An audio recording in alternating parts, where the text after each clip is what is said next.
Bombshell. It's on newswars.com. Bombshell. South Africa forcing farmers to repay bank loans on seized lands. Did you hear me right? They're taking not just old farms, but farms that people bought, the scrub brush, and they're saying, we're going to take your land. This is in the South African news. But then if you owe millions of dollars or millions of South African currency for it, you still got to pay it back. No one's ever done that. Even the Soviets and the Nazis, they took your land. They would just ignore bank loans or whatever. So this is next level, but the commies always work with the banks.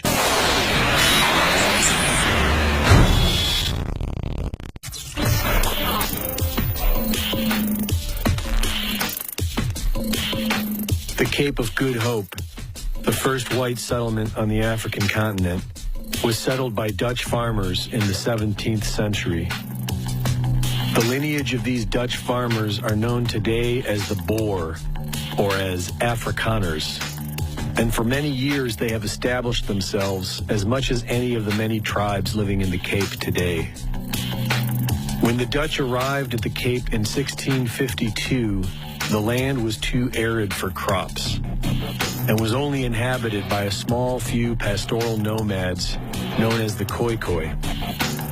The Dutch settlers proved themselves to be masters in the art of dry land farming and dedicated their lives to fostering the region into abundant farmland. Over the years, South Africa grew in abundance, and dozens of African tribes migrated to join the growing settlement in the Cape of Good Hope. Aside from being the only white people, the Boer blended in with everyone else, and for generations, they lived in relative harmony. They had their issues, but conquest of land was respected and honored by local tribes. It was Britain who most rigorously challenged the Boers' existence there. Once the French invaded the Netherlands, England sought control of the Cape in South Africa. The Boers were devout Christians who found deep purpose in the stewardship of their farmland. And they had serious disdain for British rule. Britain began imposing taxation upon the colony. They sent missionaries in to stoke the flames of discord between the Afrikaners and other local tribes. And in 1795, the British invaded the Cape of Good Hope. This led to what is known as the Boer Wars. The Boers' resistance against the British was greater than most. But after killing 30,000 Afrikaner women and children in the first ever concentration camps, the British had finally broken the Boers' spirit to resist. South Africa officially became part of the British Empire in 1910, and almost immediately following this, the British government began imposing some of the most racially divisive laws in history. By 1948, these divisive laws gave birth to apartheid, which was defined by an authoritarian political culture based on Boskap, white supremacy. Apartheid created so much racial division between the Afrikaners and the African tribes that by the 1990s, violent Communist Party, the ANC, had easily risen to power. The ANC took orders from Communist Russia, and they trained in the art of revolution. They proudly sing songs about killing all the white farmers and create laws that legalize the theft of private property. Racism is not the problem in South Africa. Before the racially divisive laws implemented by British rule, there was relative harmony. What this is yet another communist takeover of a once great sovereign nation. What we are witnessing now is perhaps the classic communist move. Kill the farmers, starve the nation. Mass murder of the population so that the communist control freaks can carve up the remains and take whatever is left for themselves before the whole thing slides into the abyss. The mainstream media, desperate to keep their audience from awakening to the truth, remains mostly silent about the South African crisis, aside from spinning it as a so-called right-wing conspiracy. But to the many who are waking up today, this only reveals their devout capitulation to the thieves and tyrants who own them. This is Greg Reese reporting for Infowars.com.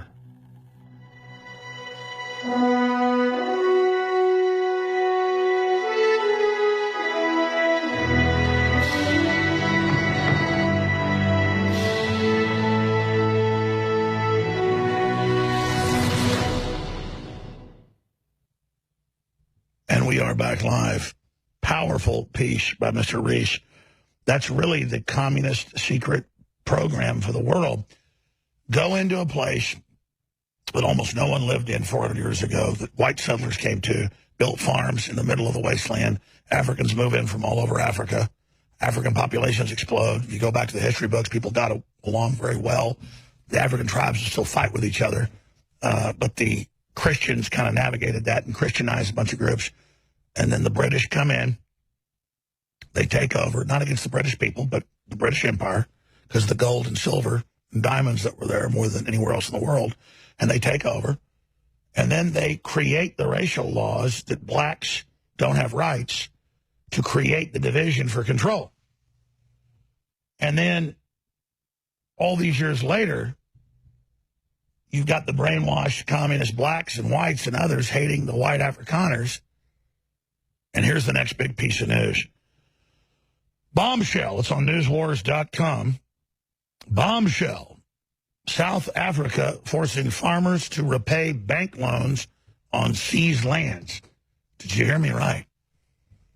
They're taking not just old farms, but farms that people bought, the scrub brush. And they're saying, we're going to take your land. This is in the South African news.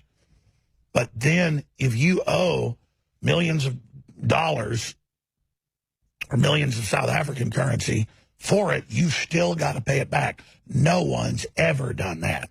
Even the Soviets and the Nazis, they took your land. They would just ignore bank loans or whatever. So this is next level, but the commies always work with the banks. Bombshell. South African forcing farmers to repay bank loans on seized lands. White farmers will still be expected to repay loans on land, even if it is seized by the South African government, according to statements made by Nedbank. And we'll pull this up on newswars.com so I can show folks a screenshot, please.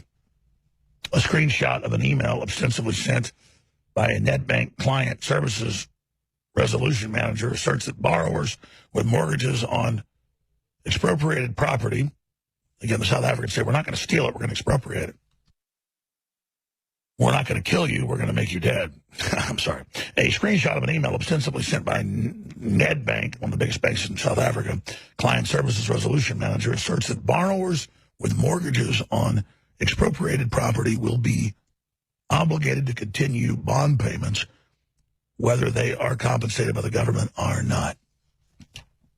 Dear customer, thank you for your query, your question. You have raised with regard to the impact of land expropriation to your bonded property.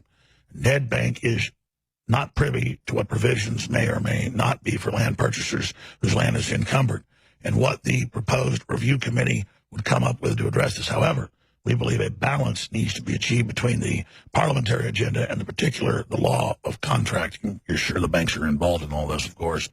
It is important to note that home loan agreement is subject to a contractual agreement and bond payments remedy due to payable until such a time that the bond is paid in full, irrespective of any form of land appropriation. Of course, that's an act of God, the government taking it, so you're null and void. This is just fraud, in my view. With or without compensation. So you're going to pay with or without compensation. We would encourage you to continue with bond payments until such a time as a termination is made, the time of which is also unknown to us. We trust that our response meets with your expectation. That's like telling Jews being sent to a death camp, we're going to pull your teeth out for the gold and take everything you got. We already took your house 5 years ago.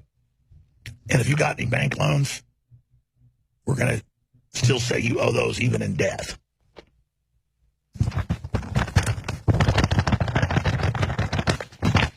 death and taxes. How about that, ladies and gentlemen? And then it just gets worse from there. I'm going to go to break. I want to take first-time callers specifically when we come back on one issue. What do you think of the censorship, and what should Trump do to counter it 70 days out? That is the only question we're answering. I want to hear from you. I love you, but I want you to have a good phone. Be ready to answer that question. I want to ask you that because I respect you and want your view. First-time callers, 877-789-ALEX, 877-789-2539, 877-789-2539. Whatever you do, spread the live links and tell folks on local stations how to tune in. You know, someone very profoundly once said many years ago that if fascism ever comes to America, it'll come in the name of liberalism. He goes to jail. He goes to jail. Lock him up. If you are receiving this transmission, you are the resistance. We're bringing back one of the biggest fan favorite formulas we've ever offered with even better ingredients. Ultimate Bone Broth. InfoWars Life is proud to bring you a powerhouse bone broth formula to help push you to your limits. This incredible formula will help you get the most out of your workout with the power of ultra high quality bone broth, one of the most popular health trends on the planet.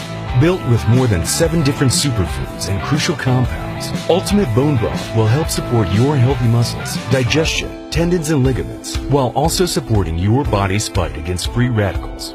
This incredible chicken bone broth formula contains time-tested ingredients such as turmeric root, chaga mushroom, goji berry powder, bee pollen, and alfalfa herb powder to support your body. It's time to experience what Ultimate Bone Broth can do for you. Get a bottle of the all-new version of a fan favorite product today at InfoWarsStore.com.